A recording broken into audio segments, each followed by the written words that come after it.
Eu estou aqui no dia 6 de julho de 2024, na entrada do Jardim Nova Esperança. Do lado de cá fica o Jardim Nova Esperança. Aqui do lado à minha direita fica a Vila Barão.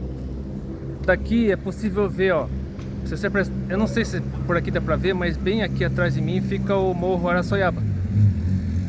Então eu passo por aqui todos os dias de ônibus para ir voltar do trabalho. Eu acho muito bonita essa pracinha aqui, fica em frente à Assembleia de Deus Brás, que é uma dissidência do Ministério Belém da Assembleia de Deus, se não me engano, responsável por essa igreja, né? A sede fica em São Paulo, responsável é o Bispo Samuel Ferreira, e fica bem na entrada do bairro.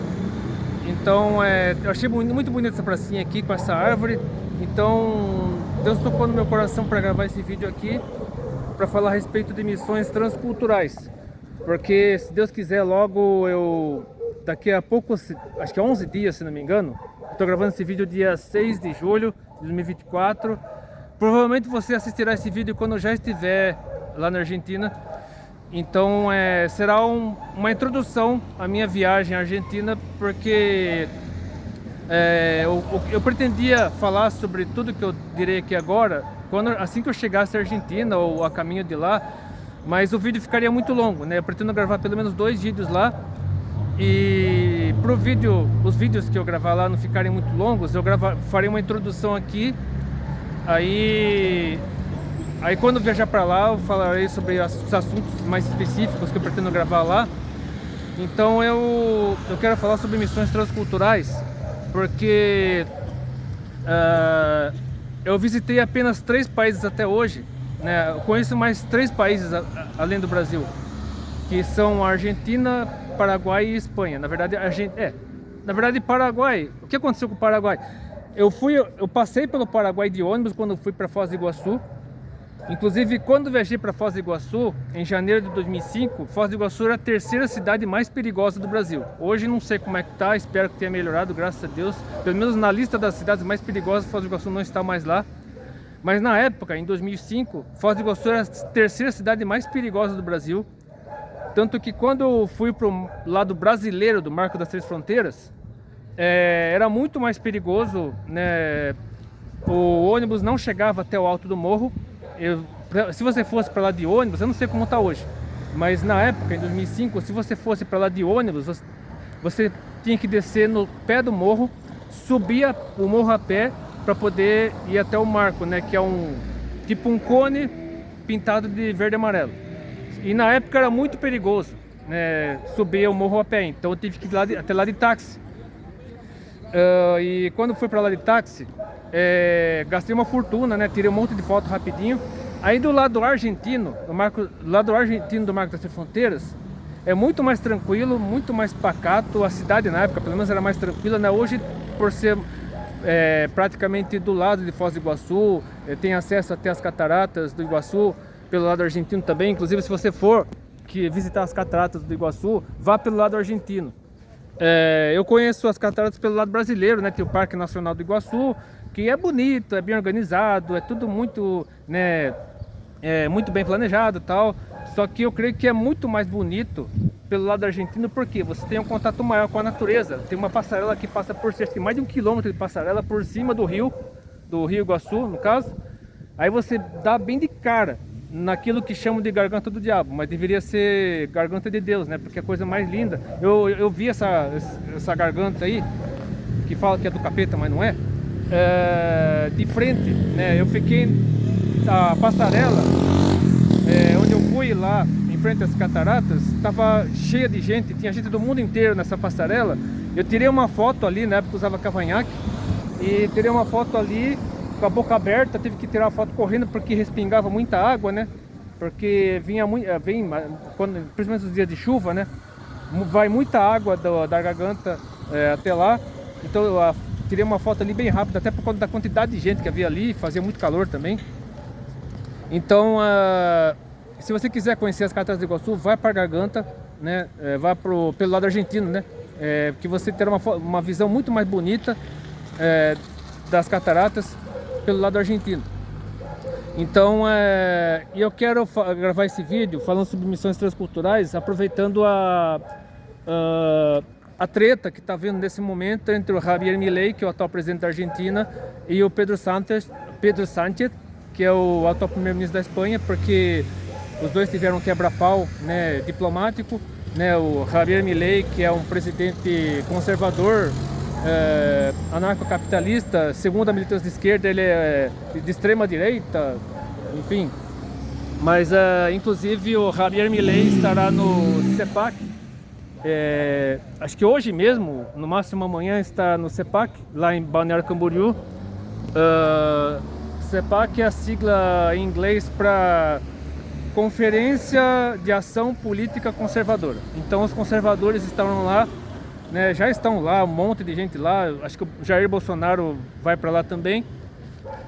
Então, se você quiser saber minha opinião sobre o movimento conservador, é só clicar aqui nesse vídeo, que eu deixarei no canto superior direito da tela.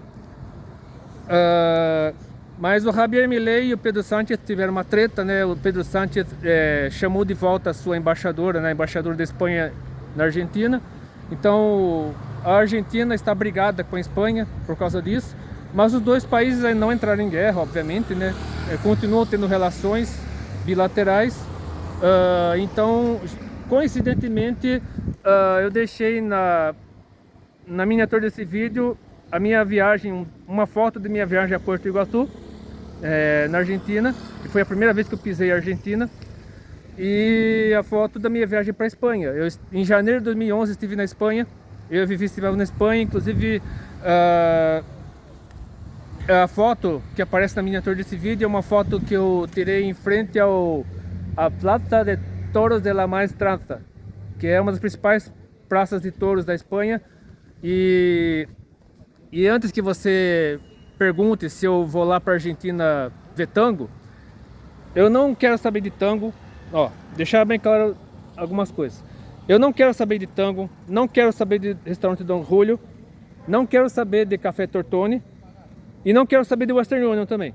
Eu sei que eu serei muito criticado por causa disso, eu serei muito detonado, cancelado por causa disso, mas eu não quero saber de Western Union, Café Tortoni, restaurante Don Julio e tango também. Mas se você não vai para Argentina ver tango, você não foi para Argentina, eu sei.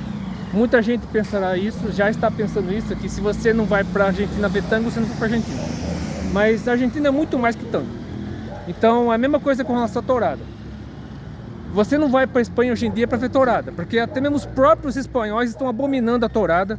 Eles abominam a tourada porque é uma tortura terrível contra o touro.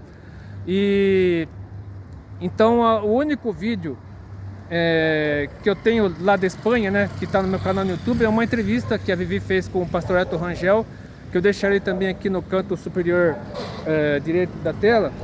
E o pastor Elton Rangel hoje está aposentado. Na época ele era pastor da Igreja Evangélica Bautista de Sevilha.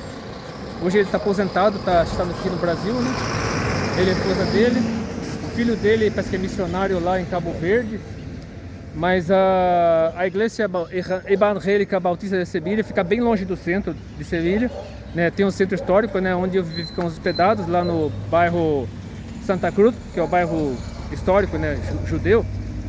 Mas a igreja fica no extremo leste da cidade, bem afastado do centro, que é uma área mais moderna da cidade. E eu quero nesse vídeo falar a respeito de missões transculturais, fazendo o seguinte. Eu quero ler aqui primeiramente Jonas, eu poderia ler o capítulo todo, mas o vídeo ficaria longo demais. Eu leria apenas o capítulo 3, que diz assim: E levantou-se Jonas e foi a Nínive segundo a palavra do Senhor. Ora, Nínive era uma cidade muito grande de 3 dias de caminho. E começou Jonas a entrar pela cidade, caminho de um dia, e pregava, dizendo: Ainda 40 dias e Nínive será subvertido. E os homens de Nínive creram em Deus, e proclamaram um jejum, e vestiram-se de saco, desde o maior até o menor. Esta palavra chegou também ao rei de Nínive, e ele levantou-se do seu trono e tirou de si as suas vestes, e cobriu-se de saco, e sentou-se sobre a cinza. E fez uma proclamação que se divulgou em Nínive pelo decreto do rei e de seus grandes, dizendo: Nem homens, nem animais, nem bois, nem ovelhas provem coisa alguma, nem se lhes dê alimentos, nem bebam água. Mas os homens e os animais sejam cobertos de sacos, e clamem fortemente a Deus, e convertam-se cada um do seu mau caminho e da violência que há nas suas mãos. Quem sabe se voltará a Deus e se arrependerá e se apartará do furor da sua ira, de sorte que não pereçamos. E Deus viu as obras deles como se converteram do seu mau caminho, e Deus se arrependeu do mal que tinha anunciado lhes faria e não fez. A história de Jonas é a seguinte: Jonas era um profeta dos tempos lá dos reis de Israel. Eu acho que Israel ainda era um reinado único, né? Aí não tinha sido... Não, já era dividido, desculpa.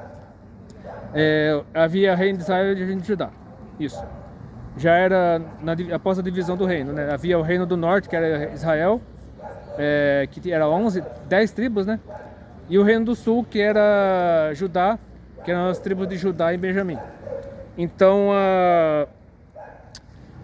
nesse período já do reinado, eu não lembro exatamente de cabeça qual rei era na época, mas Jonas pregou, acho que logo depois acho que era mais ou menos na época de Josafá, eu não lembro exatamente se era a época de Josafá, mas era naquele tempo lá. E os assírios, eles estavam, eu acho que foi mais ou menos na época de Ezequias, né? Que eu não lembro se Jonas foi contemporâneo de Isaías. Eu acho que foi antes de Jotão, acaso, nessa época, porque a Síria tentou conquistar, ela conquistou Israel, no caso, né? Destruiu o reino do norte, né? Conquistou o reino do norte, aí sobrou o reino do sul, e Senaqueribe, rei da Assíria, quis destruir Judá também, conquistar Jerusalém e tal. Aí aconteceu aquele episódio lá, né? Que ameaçou Ezequias, ameaçou os judeus. Ezequias apresentou a carta lá de Senaqueribe para Deus no templo, e estendeu, né, no templo. Aí, por meio de Isaías, Ezequias foi confortado, tá? Um único anjo matou 138 mil pessoas. Isso. Um único anjo matou, eu não sei, lembro se é 138 mil, acho que é 185 mil, enfim. Só sei que um único anjo matou quase 200 mil pessoas do exército da Síria. Aí quando Senaqueribe voltou para Nínive, ele estava lá cultuando o Deus dele, aí os próprios filhos o mataram. E um terceiro filho reinou no lugar dele. Mas enfim, Jonas, ele era um profeta rebelde, né, de uma certa forma, porque ele desobedeceu a Deus. Ele era extremamente nacionalista, né? E aí que eu quero falar, o perigo do nacionalismo. O nacionalismo, né, a ultradireita nacionalista, né, é perigosíssima por causa disso, né? Porque acaba pregando ódio entre as nações, acaba pregando a intolerância, né? Enfim. Mas o problema do ultranacionalismo é esse, né? Que você acaba tendo ódio. Por isso que muitos brasileiros têm ódio dos argentinos e vice-versa, né?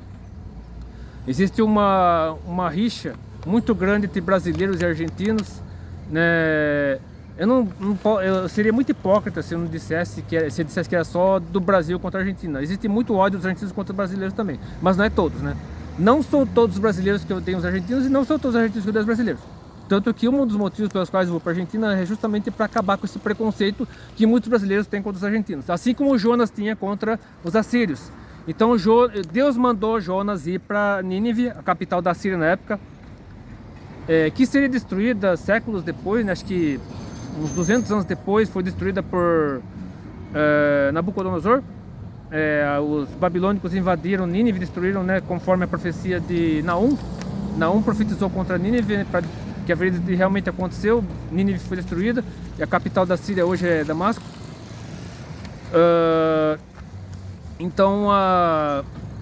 Mas Jonas desobedeceu a Deus, quis fugir para Tarsis, né, que fica na Espanha, né, ficava na Espanha, né? Eu achava que era Cádiz, né? Cádiz, que a pronúncia é Cádiz, mas era outra cidade, né? Acho que Tarsis ou Tartessos não existe mais, né? Acho que foi destruída pelos visigodos, não sei, pelos árabes. E hoje existe Cádiz, que fica lá perto, né? Mas Tarsis não tem nada a ver com Cádiz, é outra cidade. Mas então a Espanha, enfim, eu estava falando de Nínive, né? Então, Jonas foi mandado para Nínive, só que acabou indo para o outro lado, para Tarsis. Deus permitiu uma tempestade. Não digo que foi Deus mandou uma tempestade, Deus permitiu uma tempestade, né? que açoitasse o barco, que iria para Nínive. No fim, todos eram idólatras, né? Todos que estavam no barco eram idólatras, e cada um cultuando seu Deus. Descobriram Jonas no fundo, lá no porão do navio. Jonas acabou sendo desmascarado, e o próprio Jonas sugeriu para que o atirassem do barco. O Jonas foi atirado do barco, né, ao mar revolto, e a tempestade cessou, e todos os que estavam no navio se converteram. Olha o detalhe aqui: todos que estavam no navio se converteram. Aí uma baleia, o próprio Jesus fala nos evangelhos que era uma baleia, engoliu Jonas. Jonas orou dentro da baleia. Deus ordenou a baleia que vomitasse Jonas na terra. Aí já aqui no capítulo 3 aparece Jonas sendo novamente enviado por Deus para Nínive. Eu li do capítulo 3 a 10, na verdade, né? Porque os dois primeiros capítulos não aparecem aqui, né? Porque foi um erro de impressão, mas é Jonas 3, do versículo 3 ao 10. Então Jonas obedeceu a Deus, foi até Nínive, andou. Era uma cidade muito grande, que ele teve que percorrer em 3 dias, pregando a mensagem, exatamente a mensagem que os pentecostais raiz pregam hoje. Se você não se converter, você vai para o inferno. Essa é a mensagem genuína, a mensagem raiz, pentecostal raiz mesmo. Se você não se converter, se você não receber Jesus Cristo, você vai para o inferno. É mais ou menos essa mensagem que Jonas pregou, e o povo se converteu. Do rei, até o rei de Nínive na época, né? Eu não sei se era o rei da Síria toda, né? Se era o rei da Síria ou se era só de Nínive, enfim. Aqui falou o rei de Nínive, né? Mas provavelmente era o rei da Síria também. Ele se converteu, proclamou um jejum na cidade para que a cidade não fosse destruída, né? A não ser que houvesse o imperador, seja lá o que fosse, né? E o rei de Nínive, na verdade, era o prefeito, mas enfim, seja lá o que for. A cidade se converteu. Aí depois, no capítulo 4, Jonas fica revoltado contra Deus. Deus permite que uma bolvoreira cresça para ele, né? Porque Jonas queria ver a destruição da cidade, ficou acampado de frente da cidade. Deus permitiu que uma bolvoreira crescesse na frente, do lado dele. Aí Jonas ficou feliz, aí Deus matou a bolvoreira. Aí Jonas ficou revoltado contra Deus de novo, e Deus falou que desculpa, né, que não tinha razão dele ficar daquele jeito, porque se Jonas teve compaixão da bolvoreira, que cresceu num dia e morreu no outro, porque Deus não se compadeceria de Nínive, onde vivia muitas pessoas que não sabiam discernir entre a direita e a esquerda, e muitos animais também. E eu quero também ler aqui o que o próprio Jesus disse em dois trechos do Evangelho de João. Primeiramente no capítulo 15, versículos 15 a 16. E Jesus disse-lhes, no caso Jesus dizendo aos discípulos, pouco antes de ser recebido nos céus: ide por todo o mundo, pregar o evangelho a toda criatura. Quem crer e for batizado será salvo, mas quem não crer será condenado. E o próprio Jesus, na conversa com Nicodemos, anos antes, disse o seguinte aqui no Evangelho segundo João, capítulo 3, versículo 17 e 18. Porque Deus enviou o seu Filho ao mundo não para que condenasse o mundo, mas para que o mundo fosse salvo por ele. Quem crê nele não é condenado, mas quem não crê já está condenado, porquanto não crê no nome do unigênito Filho de Deus. E eu quero ler também, né, hoje o Mundo Sem Fim publicou um vídeo lá em Corinto. Inclusive foi um vídeo, né, eu não imaginava que o Mundo Sem Fim fizesse isso, né, porque o Renan e a Michelle são católicos. Então eles pregaram de acordo com a fé deles, né, com a fé católica. Mas, né, o vídeo é altamente esclarecedor. É um vídeo muito didático. Inclusive fala por que o apóstolo Paulo foi enviado justamente para Corinto. Eu deixarei aqui também no canto superior direito. Por que o apóstolo Paulo foi para Corinto? Porque era uma cidade extremamente devassa. Porque havia o templo de Afrodite, Afrodite era uma deusa, né? Na segunda mitologia grega, uma deusa com uma origem terrível, né? Havia tudo quanto tipo de podridão, quanto tipo de imundície em Afrodite. Havia muita prostituição cultural, havia muito orgia, homossexualismo, enfim, tudo que você possa imaginar havia nesse templo de Diana, né? De Afrodite, né? Que é Vênus na mitologia romana. Então era mó devassidão, né? Porque do lado masculino tem o Baco, né? Ou Dionísio, que é o deus da bebedeira. E do lado feminino tem a Afrodite, né, que é a deusa da sacanagem, né? Falam deusa do amor, entre aspas, né, mas a deusa da sacanagem. Porque segundo a mitologia grega, a Afrodite se casou com Hefesto e os dois tiveram o Cupido como filho, né? Isso, né, que na mitologia grega é Eros e na mitologia romana é Cupido. É por isso que você jamais deve mencionar esse negócio de Cupido. Ah, mas o Cupido, ele dá flechinha. Esqueça o negócio do Cupido. Cupido tem a ver com mitologia. Então, abomina tira esse negócio de Cupido da sua cabeça. Então,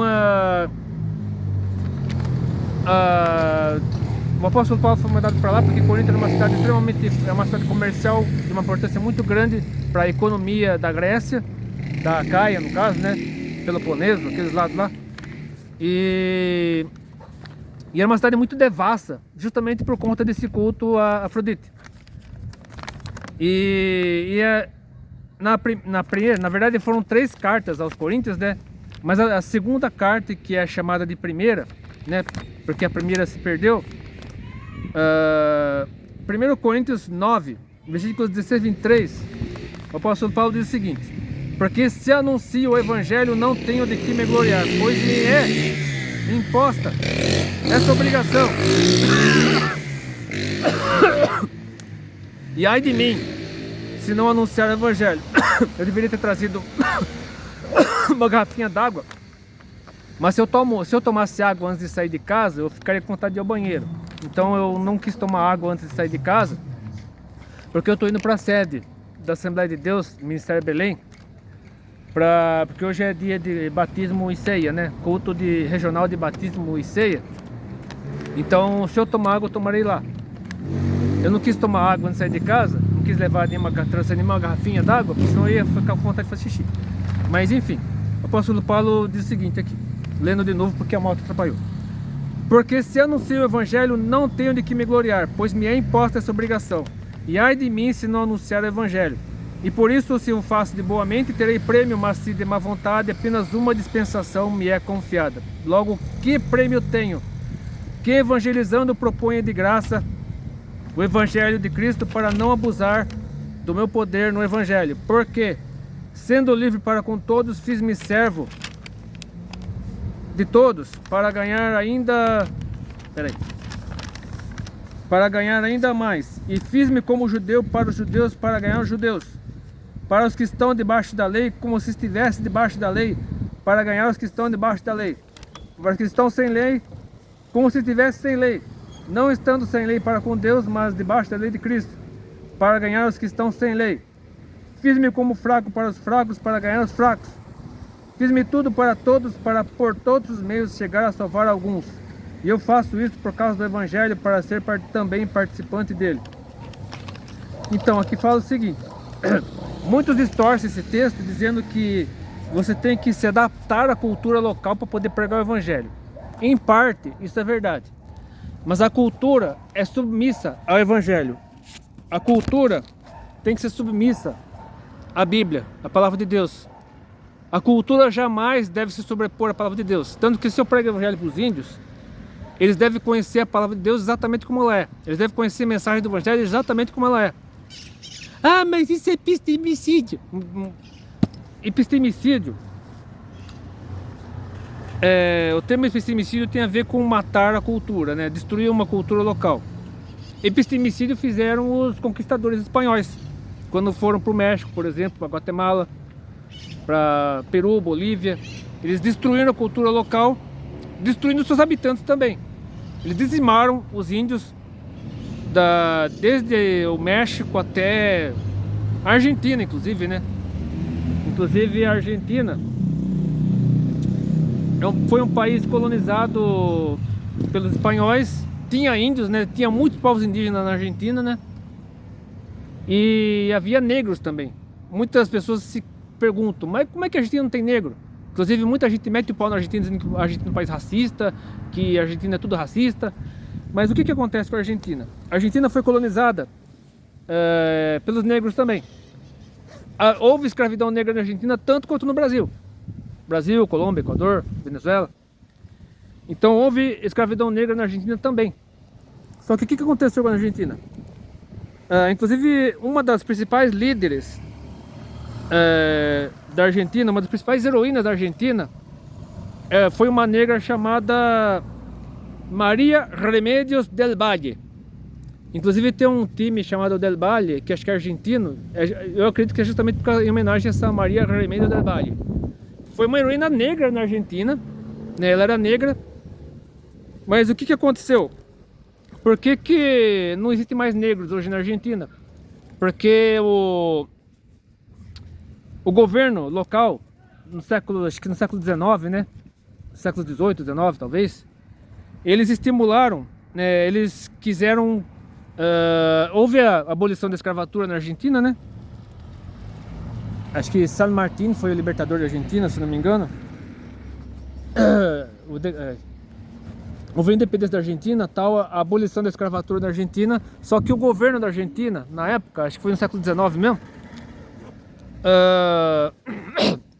eles estimularam a imigração de europeus, principalmente de italianos. Por isso que no mínimo metade da população da Argentina é descendente italiano. O sotaque da Argentina lembra muito o italiano. Inclusive a própria conjugação verbal, a conjugação dos verbos na Argentina é diferente do que na Espanha. Lá eles usam o você. Por exemplo, tem lá o tu tens, né, o você tem em português. Na Espanha é tu tienes. E na Argentina é vos tenés. Porque a segunda pessoa do singular é conjugada como a segunda pessoa do plural sem o i. Então todos os verbos, tanto que os verbos no imperativo, eles terminam com acento agudo, com uma vogal e acento agudo. Por quê? Porque vem de AD, ED ou ID, né, que são as terminações dos verbos, né, no imperativo na segunda pessoa do plural. Todos os verbos na segunda pessoa do plural terminam em AD, ED ou ID. E na Argentina é A, E ou I com acento agudo, porque vem da segunda pessoa do plural sem o D. Então, houve uma influência muito grande da Itália.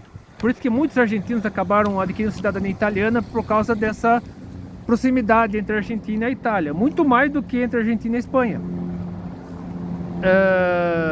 A Argentina, inclusive a atual primeira-ministra da Itália, Giorgia Meloni, que é teoricamente de direita, né? Eu acho que o Javier Milei está muito mais próximo da Giorgia Meloni do que do Pedro Sánchez, obviamente, né? Então, então acontece exatamente isso hoje em dia, né? Por que a Argentina hoje não tem negros? Porque os negros, poucos negros que sobreviveram, né, após a abolição da escravatura, se misturaram com os brancos. E o governo, na época, estimulou a imigração de europeus, principalmente italianos, para, de uma certa forma, civilizar a população, né? Porque para eles, os negros e os índios não eram civilizados. Então, e para terminar, eu quero ler o que está escrito aqui. Não, primeiro, antes eu quero encerrar esse trecho aqui falando o seguinte: você tem que se adaptar à cultura local até onde a palavra de Deus permite. A partir do momento que a cultura local afasta você do que está escrito aqui, você tem que mudar a cultura. Ponto. Assim, não tem o que discutir. Se a cultura de um país afasta você do que está aqui, você tem que mudar a cultura local. Ah, mas não dá para mudar a cultura lá, senão me matam. Então você morre pelo evangelho. É como está acontecendo na Coreia do Norte, por exemplo. As pessoas que pregam o evangelho na Coreia do Norte são mortas, vão ter que pregar escondido. Tem emissora de rádio clandestina que funciona lá na Coreia do Norte, e as pessoas conseguem ter o contato com o evangelho, o genuíno evangelho de Jesus Cristo, por meio dessas rádios clandestinas na Coreia do Norte. E eu quero encerrar o vídeo com o que está escrito aqui na primeira carta de João, capítulo 2, versículos 15 a 17. Não ameis o mundo, nem o que no mundo há. Se alguém ama o mundo, o amor do Pai não está nele. Porque tudo o que há no mundo, a concupiscência da carne, a concupiscência dos olhos e a soberba da vida, não é do Pai, mas do mundo. E o mundo passa, e a sua concupiscência, mas aquele que faz a vontade de Deus permanece para sempre. Portanto, pregar o evangelho é pregar o que está escrito aqui, ipsis literis, sem permitir que a cultura local mude o que está escrito aqui. Então que Deus abençoe, Deus oriente. Se você gostou desse vídeo, curta, compartilhe, se inscreva no canal, Deus abençoe. Eu deixarei mais alguns vídeos aqui na tela final para você assistir, até depois, se quiser.